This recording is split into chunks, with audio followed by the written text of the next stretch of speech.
Bismillahirrahmanirrahim. Alhamdulillahirabbil alamin wa bihi nasta'in ala umuri dunya waddin. Wassalatu wassalamu ala asyrafil anbiya'i wal mursalin sayyidina Muhammadin wa ala alihi wa sahbihi ajma'in. Dari Muhammad bin Ka'ab Al-Qurazi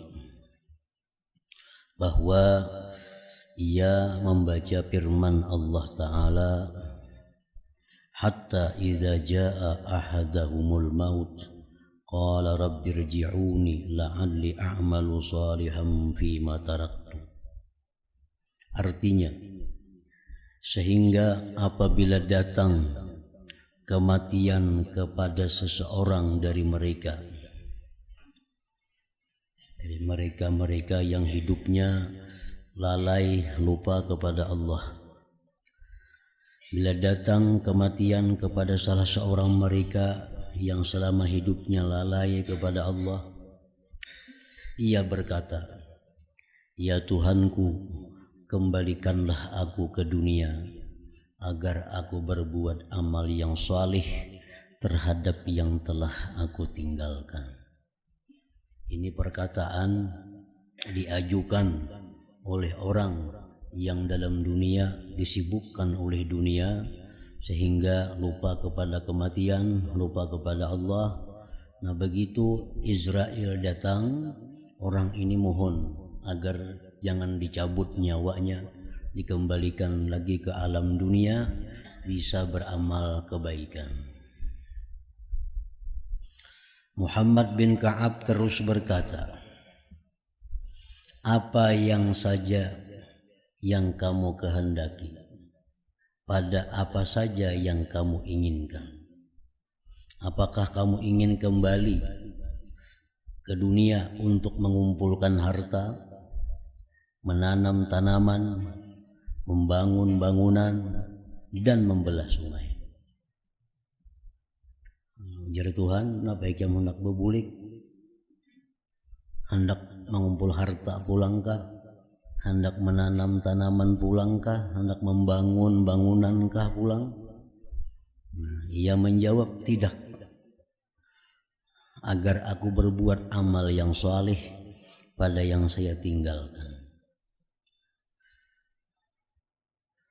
Ia terus berkata, Muhammad bin Ka'ab tadi, maka Allah Ta'ala berfirman, "Kalla innaha kalimatun huwa qailuha." Artinya, sekali-kali tidak. Tidak akan mungkin lagi kembali ke dunia.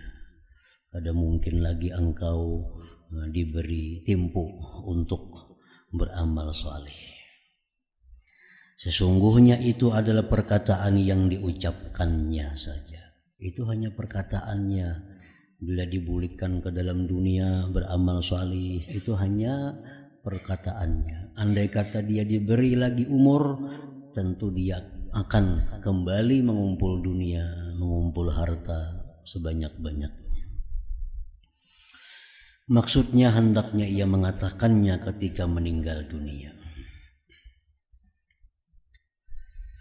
Abu Hurairah radhiyallahu anhu berkata, Rasulullah sallallahu alaihi wasallam bersabda, "Al-mu'minu fi qabrihi fi rawdatin khadra wa yurahhabu lahu fi qabrihi 70 zira'a wa yudhi'u hatta yakuna kal qamar lailatal badar. Hal tadrun fi madza unzilat fa inna lahu ma'ishatan danka qalu Allah wa rasuluhu a'lam qal azabul kafir fi qabrihi yusallatu alaihi tis'atu wa tis'una tinnina hal tadruna mat-tinnin tis'atu wa tis'una hayyah likulli hayyatin tis'atu ru'us yakhdasunahu wa yalhisunahu wa yanfakhuna fi jismihi ila yaumi yub'atsun." Artinya, orang mukmin, maksudnya orang yang mati dalam keadaan membawa iman. Orang mukmin itu artinya orang yang mati membawa iman, atau orang mukmin yang matinya husnul khatimah. Orang mukmin, orang yang mati membawa iman, di dalam kuburnya adalah berada di taman yang hijau dan diluaskan baginya dalam kuburnya 70 hasta. Dan ia bersinar seperti bulan pada malam purnama. Itu asalkan matinya membawa iman, nah ini akan dapat fasilitas seperti itu diberikan Allah dengan sebab imannya itu. Kuburnya diluaskan 70 hasta dan bercahaya seperti malam bulan purnama.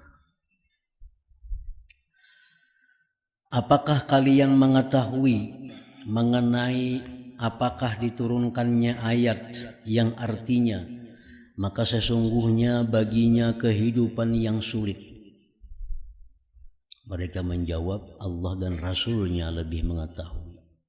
Beliau bersabda, ayat yang menyatakan bahwa mereka itu sulit kehidupan, maksudnya adalah, ujar Nabi kita, mengenai siksaan orang kafir di dalam kuburnya.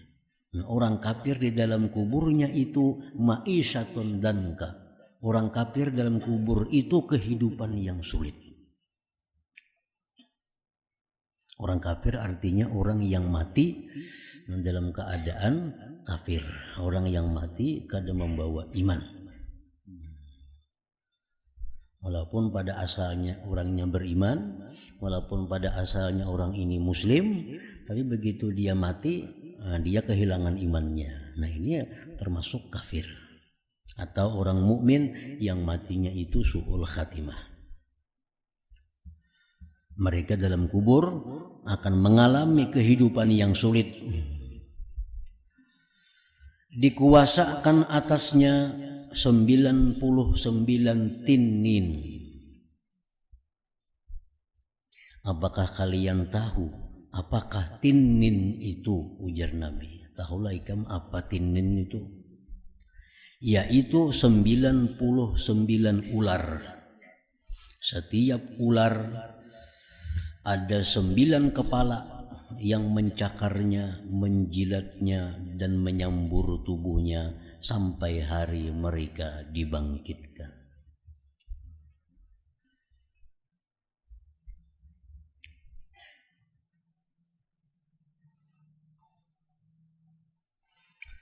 Dan tidak seyogianya merasa heran, tidaklah patut merasa aneh dari bilangan ini secara khusus. Jangan heran apa yang disampaikan Nabi tadi, bahwa satu orang kafir itu di dalam kuburnya dilepaskan ular 99 ekor. Masing-masing ular mempunyai 9 kepala. Jangan heran mendengar apa yang disampaikan Nabi itu. Banyaknya pang ularnya misalnya. Saya ingin cukup ular itu. Saya ingin apalagi kepalanya 9. Saya ular, saya 9 kepalanya. 99 memang dikirim ke alam kubur. Nah, jangan heran mendengar bilangan ini.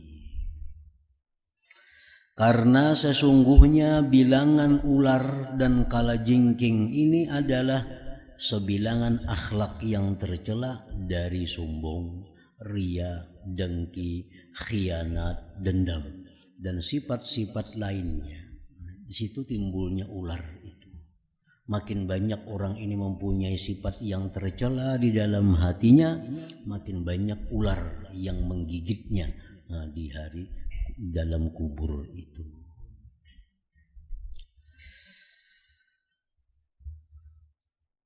Karena baginya sifat-sifat tercela itu mempunyai pokok yang berbilang, kemudian daripadanya bercerai-berai cabang-cabangnya, kemudian cabangnya terbagi kepada bagian-bagian. Satu ular 9 kepala. Nah, karena sifat yang tercela itu ada yang induknya, Setiap induk itu mempunyai cabang-cabang dari segala sifat yang tercela. Contohnya, sifat yang tercela itu antara lain adalah hasad, dengki. Nah, dengki ini termasuk pokok sifat yang tercela. Nah, dari dengki itu timbul cabang-cabang sifat tercela lainnya. Nah, orang dengki itu mau melakukan gibah kepada orang yang didengkinya. Itu sudah jelas kalau kita ini dengki lawan orang, kita akan mudah mengucapkan keaiban orang itu. Nah, padahal dengki asalnya, dengki itu pokok sifat tercela. Makanya ular tadi, satu ular mempunyai ada 9 kepala. Nah, kepala-kepala itu cabangnya, ularnya satu. Nah, sifat dengki contohnya, dengki itu pokok. Dari dengki timbul gibah, menggunjing orang. Bahkan dari dengki itu kena timbul mengada-ada, memfitnah orang yang didengkinya. Dari dengki bisa memukul orang yang didengkinya. Dari dengki bahkan bisa membunuh orang yang didengkinya itu.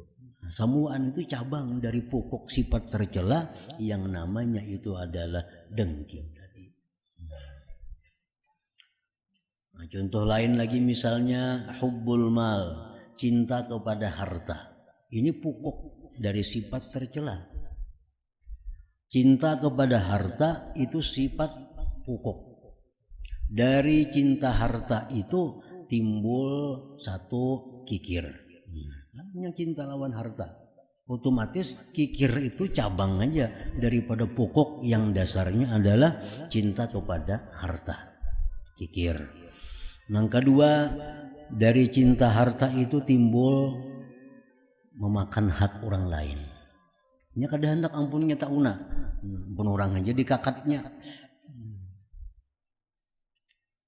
Padahal dari cinta harta. Dari cinta harta itu seseorang bisa mengurangi takaran, mengurangi timbangan, mengurangi ukuran. Nah, padahal asalnya pokok sifatnya cinta harta, timbul sifat-sifat buruk lainnya.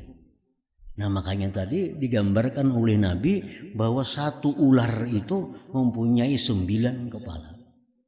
Nah, artinya apa? Ular-ular itu adalah ditimbulkan oleh diri orang itu sendiri. Jadi sifat-sifat tercela dalam diri nang dibawa mati, nang kada sempat tobat daripadanya, itu begitu masuk ke alam kubur, maka sifat tercela itu berubah menjadi ular yang menggigitnya. Namunnya tobat ya kalau jadi masalah. Inya dengki, inya cinta harta, inya dendam, macam-macam. Tapi inya hendak mati sempat tobat kepada Allah. Nah, mati selamat.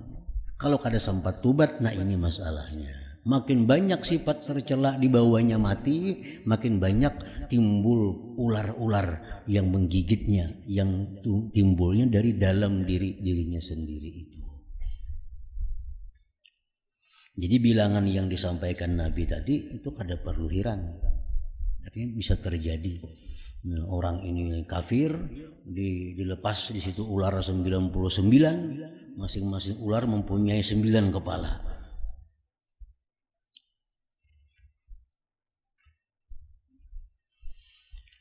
Sifat-sifat itu dengan dirinya sendiri adalah pembinasa. Kikir, dengki, dendam itu sebenarnya adalah pembinasa. Makanya Imam Ghazali menyebutkan itu dalam kitab Ihya, apa ngarannya? Kitabul Muhlikat. Nah, Kitabul Muhlikat itu kitab ada yang mencakup tentang mengisahkan sifat-sifat yang membinasakan. Disebut pembinasa. Sifat-sifat yang dendam dan sebagainya tadi itu pembinasa. Dan ia dengan dirinya sendiri, sifat-sifat tadi dengan dirinya sendiri berubah menjadi kalajengking dan ular. Maka yang kuat daripada sifat-sifat itu menyakitkan sebagaimana menyakitkannya tinin, dan yang lemah menyakiti sebagaimana kalajengking menyakiti, dan yang di antara keduanya menyakiti sebagaimana ular menyakiti.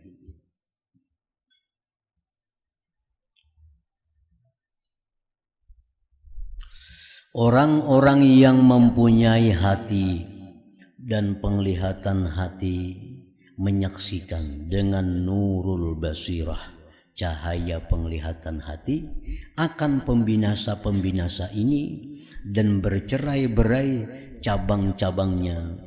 Hanya saja kadar bilangannya tidak dapat diketahui kecuali dengan nurun nubuwah, kecuali dengan keterangan dari Rasulullah Sallallahu Alaihi Wasallam.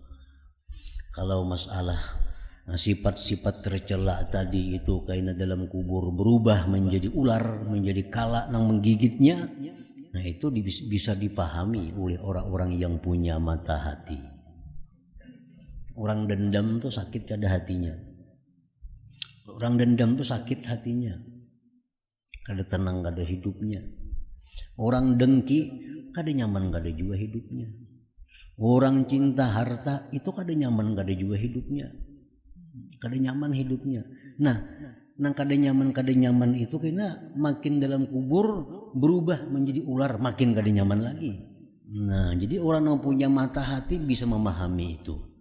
Mengenai jumlahnya berapa tadi 99, masing-masing satu ular 9 kepala, nah itu hanya bisa dijelaskan oleh Nabi Sallallahu Alaihi Wasallam. Kadang-kala dipikirkan itu, kadang-kala dipikirkan dengan akal pikiran kita. Itu hanya semata-mata wahyu yang diberikan Allah kepada Rasulullah Sallallahu Alaihi Wasallam. Maka contoh-contoh hadis ini adalah mempunyai zahir-zahir yang benar dan rahasia-rahasia yang tersembunyi. Tetapi bagi orang-orang yang mempunyai mata hati adalah jelas. Maka barang siapa tidak terbuka baginya hakikat-hakikat hadis-hadis ini, maka tidak sayogianya ingkar kepada zahir-zahirnya. Tetapi sekurang-kurangnya derajat iman adalah membenarkan dan menyerah. Jangan kada percaya lawan hadis-hadis tadi. Jangan kada percaya karena itu dari Nabi. Walaupun kita kada sanggup memikirkan, walaupun kada masuk di akal pikiran kita, jangan kada percaya. Nah, yang penting kita beriman, masalah itu kita serahkan kepada Rasulullah SAW yang menyampaikannya. Bagaimana hakikatnya itu. Nah, orang dikubur misalnya jar Nabi, begitu masuk kubur, ini orang akan dihimpit kubur, akan didatangi ular macam-macam. Nah, itu kada masuk dalam akal pikiran kita. Jangan kada percaya. Nah, percaya. Selanjutnya serahkan itu kepada Allah dan Rasulnya. Kalau kamu bertanya, kita menyaksikan orang kafir dalam kuburnya dalam suatu masa, dan kami mengintainya, dan kami tidak menyaksikan sedikit pun dari yang demikian itu. Maka apa jalan pembenaran atas menyalahi yang disaksikan? Kalau ada nang betakon, kami biasa mengintai orang kafir itu mati dalam di kubur. Kami intai, ada ular itu di tangan. Nah, maka hadis Nabi tadi menyatakan orang kafir itu datang ular-ular itu. Nah, sama hanya demikian orang yang beriman tadi. Begitu dia masuk kubur, diluaskan kuburnya 70 hasta. Tubuhnya menjadi terang seperti bulan purnama. Nah, mungkin kalau kita buka orang beriman, kubur tetap aja kuburnya semeter kali sekian itu. Kada mau 70 hasta. Mau 70 hasta nang dihiga kemanaan begiki. Di muka belakangnya itu. Maka rapat kubur kan nah. Bertatai. Saya kurang 70 hasta diliberakan misalnya. Aman nang dihiga ini gisarnya. Nah, itu menyalahi dengan yang disaksikan. Nabi menyatakan tadi orang kafir begitu masuk kubur ular 99. Satu ular 9 pulang kepalanya. Tapi pernah kami mengintai orang kafir mati, dilihat dalam kubur kada ada ular-ularnya. Nah ini artinya zahir hadis ini bertentangan dengan kesaksian. Nah ketahuilah bahwasanya bagimu ada 3 kedudukan maqam dalam pembenaran dengan contoh-contoh ini. Menyikapi hadis Nabi tadi dengan kesaksian orang yang menyaksikan. Nah kita tasarah anak umpat namana di antara tiga kedudukan ini, 3 macam. 1, anak umpat yang ini yang lebih jelas, lebih sahih dan lebih selamat adalah bahwa kamu membenarkan bahwa ular dan kalajengking itu ada dan ia menyengat orang yang meninggal dunia. Tetapi kamu tidak menyaksikan yang demikian karena mata ini tidak patut untuk menyaksikan perkara-perkara alam malakut. Dan setiap apa yang berhubungan dengan akhirat, maka ia itu dari alam malakut. Nah, ini pendapat yang paling bagus untuk diikuti. Nah, kenapa ada orang kafir itu kita lihat ular yang datang, maka hadis Nabi mengatakan tadi ada ular. Nah, dijawab bahwa ular-ular yang dikirim kepada orang yang mati itu adalah bagian daripada alam malakut. Dan kita dalam dunia ini bagian dari alam mulki wassahadah. Orang yang di alam mulki dan syahadah ini kada akan bisa melihat matanya itu apa-apa yang ada di alam malakut sana. Kada akan bisa melihat tentang bagaimana kenikmatan kubur, bagaimana azab kubur, bagaimana munkar nakir, itu bagian dari alam malakut. Lain alam dengan kita, lain alam, lain alamnya. Jadi kita kada kau melihat apa-apa yang terjadi di alam malakut sana, karena kita masih berada di alam mulki wasyahadah ngarannya. Jadi kita percaya dengan hadis Nabi tadi. Masalah kita kada melihat ularnya karena lain alam. Orang mati itu orang sudah pindah dari alam dunia ke alam barzah. Alam barzah bagian dari alam akhirat, dan itu alam akhirat adalah termasuk alam malakut.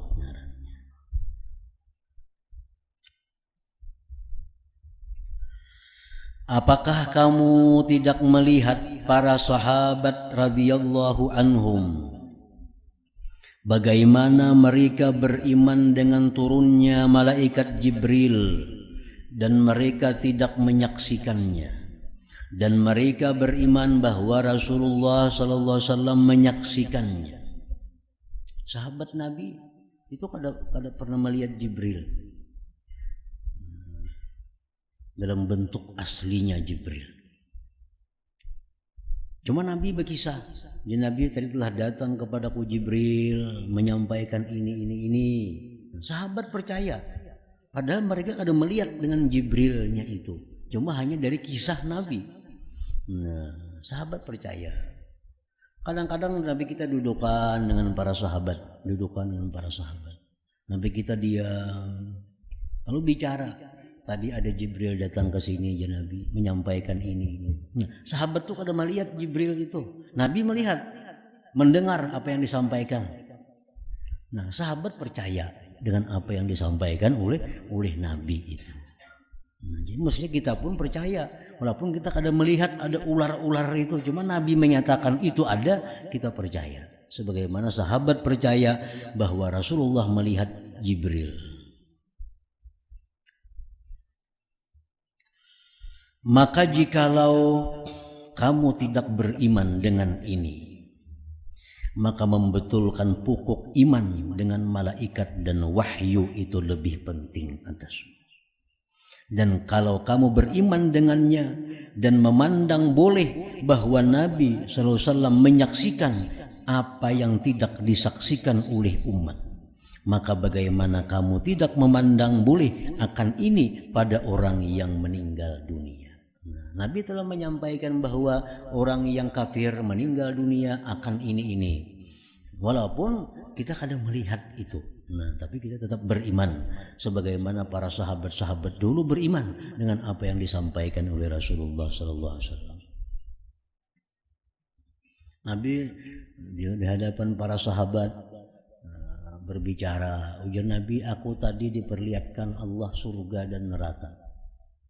Aku melihat di surga ini, neraka ini. Nabi melihat itu. Sahabat ini pada ada di hadapan Nabi. Kadang melihat surga sahabat ini, kadang melihat neraka. Tapi sahabat percaya apa yang disampaikan oleh Nabi. Maka sebagaimana malaikat itu tidak menyerupai manusia dan binatang, malaikat itu kadang menyerupai manusia, kadang menyerupai binatang, maka ular dan kalajengking yang menyangat di dalam kubur itu tidaklah dari jenis ular alam kita, tetapi dari jenis lain yang dapat diketahui dengan indera yang lain. Nah, ini satu jawaban. Kalau kita umpat jawaban ini jawaban yang paling benar di antara dua selanjutnya. Kenapa aja Nabi ada ular? Kenapa aja Nabi orang beriman diluaskan kuburnya? Ternyata dibuka kubur tetap kayak ada. Itu alam malakut. Yang disampaikan Nabi itu tentang alam malakut dan kita kada bisa menyaksikan itu.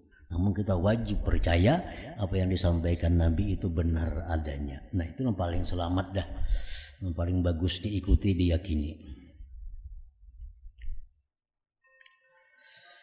Yang kedua, bahwa kamu mengingat, jawaban yang kedua, bahwa kamu mengingat urusan orang yang tidur, dan bahwa ia melihat di waktu tidurnya seekor ular yang menyangatnya, dan ia merasa pedih dengan yang demikian itu, sehingga kamu melihat ia berteriak dalam tidurnya dan berkeringat dahinya, dan kadang-kadang ia terusir dari tempatnya. Semua itu diketahui dari dirinya dan ia merasa sakit dengannya, sebagaimana orang yang jaga merasa sakit, sedang ia menyaksikannya. Dan kamu melihat zahirnya tenang, dan kamu tidak melihat di sekitarnya seekor ular, dan ular itu ada baginya dan siksaan itu hasil, tetapi itu bagimu tidak dapat disaksikan. Dan apabila ada siksaan itu pada kepedihan sengatan, maka tidak ada perbedaan antara ular yang dibayangkan atau yang disaksikan. Nah, ini jawaban yang kedua. Orang yang meninggal dunia diumpamakan dengan orang guring. Kita bangun.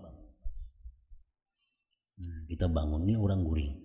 Orang guring ini dimimpikan oleh Allah dipatok ular. Kesakitan juga ini. Nah, kujiak dalam mimpinya tuh, dan sakit. Nah, kita nang di samping orang guring ini kita kada tahu kawannya kesakitan, kada tahu kada kita. Ularnya kita kada melihat, inya bakujiak kita kada mendengar, inya buka kita kada tahu. Padahal saling sakitan ini dalam guringnya itu. Nah, sama sakitnya dengan kita nang jaga dipatok ular, kada bedanya. Nah, itulah perumpamaan orang hidup dengan orang mati. Orang mati merasakan hal-hal seperti itu, kita hidup kada merasakannya. Kenapa? Karena kita beda alam dengan orang guring. Orang guringnya bukan mainnya merasa sakitnya, merasa lapahnya, kujiak. Tapi kita dia kada mendengarnya kujiak. Tapi bagi si guring merasa benar sakitnya, berdarahan, diigut ular, bangkak segala macam. Nah, merasa itu. Nah, jadi ini mungkin jawaban yang kedua ini untuk menyanggah bahwa yang dikatakan Nabi tadi kada benar. Nah, disanggah dengan ini. Ada buktinya, ada sesamaannya. Orang guring, orang bangun. Orang guring merasakan macam-macam, nang bangun kada. Boleh juga kita umpat jawaban yang kedua ini. Kenapa orang kafir itu mati? Kita lihat di kuburnya kada ada ular. Oh, itu sama kita lawan kawan kita guring. Ini diikut ular, kita kada tahu. Kita kada melihat ularnya. Bagi nang guring masih kenalan ularnya dihadapinya. Nah, kita kada tahu. Nah, kayak itulah orang mati. Itu jawaban yang kedua. Yang ketiga, bahwasanya kamu mengetahui bahwa ular itu pada dirinya sendiri tidak menyakitkan. Ular itu pada dirinya sendiri kadang menyakitkan. Tetapi yang menemui kamu daripadanya yaitu racun. Bisanya itu. Kemudian racun itu bukan kepedihan, tetapi siksaanmu itu berada dalam bekas yang hasil padamu dari racun itu. Ular itu kada akan menyakiti manusia. Yang menyakiti itu adalah racun. Dan racun itu pun kadang menyakiti juga, tetapi ada sesuatu di dalam racun itu yang membuat manusia bisa mati dipatok ular itu.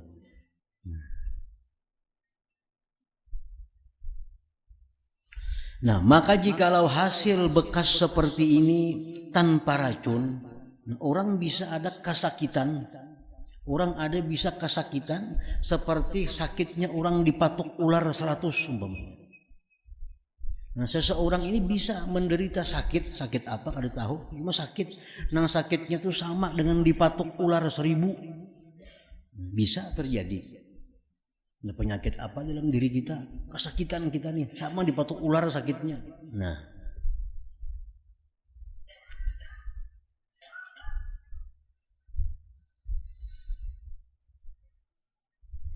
maka jikalau hasil bekas seperti ini tanpa racun, niscaya siksaan itu telah sempurna. Dan tidak mungkin mengenal macam itu dari azab kecuali dengan disandarkan dengan sebab yang membawa kepadanya menurut adat kebiasaan. Nah, itu bisa terjadi bahwa orang ini yang dalam kubur si kafir ini diberi azab oleh Allah Subhanahu wa taala dengan azab yang sakitnya sama gigit ular 99. Cuma berhubung azabnya itu kada kelihatan, digambarkan oleh Allah dengan gigitan ular. Nah, karena kita kalau membayangkan laluan, kalau sakitnya itu macam digigit ular 100 kayak apa sakitnya. Nah, kalau membayangkan bahwa orang dikubur itu macam itu. Walaupun kada ada ularnya di kubur itu, kada ada racunnya bisa, ini cuma diberi azab yang dalam kubur itu sama dengan sakitnya kayak apa orang diigut ular 99 itu. Nah, bisa juga memahaminya demikian. Sehingga dijelaskan oleh Nabi supaya kita kaum membayangkan kayak apa siksa dikubur bagi orang kafir, kayak diigut ular 99. Nah, padahal bukan ularnya itu dimaksud, tapi azabnya itu yang dimaksud, bukan ularnya. Karena orang bisa sakit seperti itu walaupun tanpa digigit ular. Bisa sakit seperti itu walaupun tanpa digigit ular. Nah, untuk memberikan bayangan kepada umat ini dijelaskan lalu seperti digigit ular 99. Nah, bisa juga dijawab demikian. Kenapa kada ada ularnya dikubur orang kafir? Maka ajar Nabi 99 ular. Nah, itu ular hanya gambaran bahwa orang yang dikubur itu diazab seperti azabnya digigit oleh ular 99. Nah, itu bisa juga dipahami hadis Nabi tadi.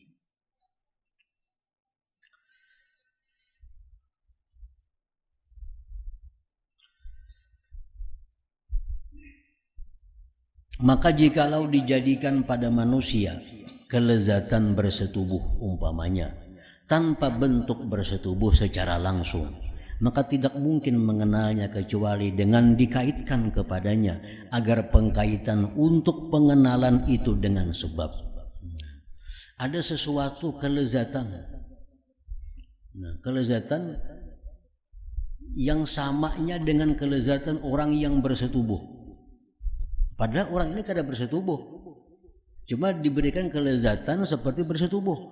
Lalu digambarkan dengan gambaran kelezatannya itu adalah kelezatan orang bersetubuh. Nah, supaya kita bisa mengenali, memahami tentang kelezatan yang diberikan kepada orang itu.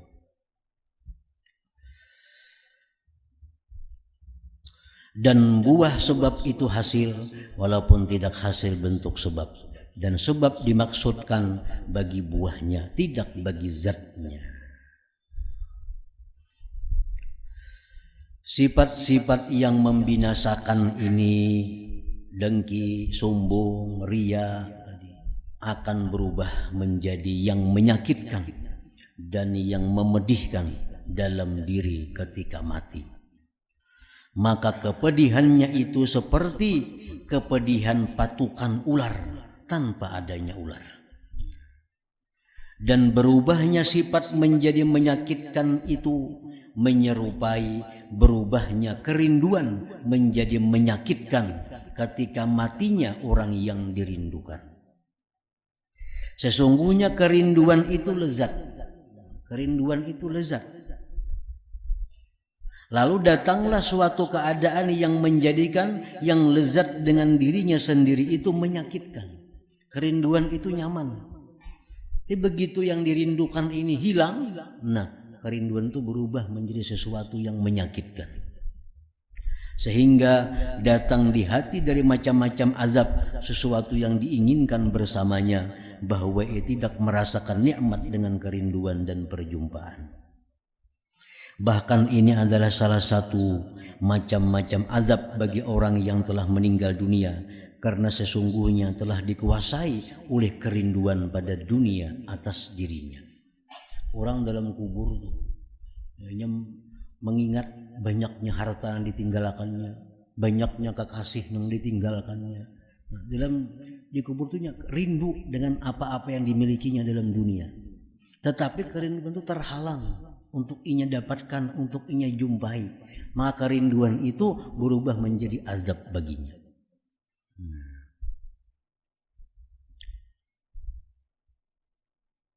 Maka ia menjadi rindu kepada hartanya, kebunnya, kedudukannya, anaknya, kerabat-kerabatnya, dan kenalan-kenalannya. Dan jikalau semua yang demikian itu diambil dalam hidupnya oleh orang yang tidak mengharap kembalinya daripadanya, maka apa yang kamu lihat akan keadaannya. Bukankah ia besar kesengsaraannya dan semakin sangat azabnya? Dan ia berangan-angan dan ia berkata, sekiranya saya tidak mempunyai harta sama sekali dan tidak mempunyai kedudukan sama sekali, maka saya tidak merasa sakit dengan perpisahan dengannya. Maka kematian adalah ibarat dari perpisahan dengan segala duniawi yang dicintai semuanya sekaligus.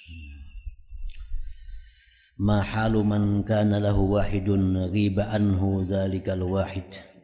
Artinya, apakah keadaan orang yang mempunyai satu lalu dihilangkan daripadanya yang satu itu? Orang yang mempunyai dunia dan begitu dihilangkan daripadanya dunia, kayak apa perasaan siksaannya di dalam hatinya kehilangan sesuatu yang hanya satu dimilikinya.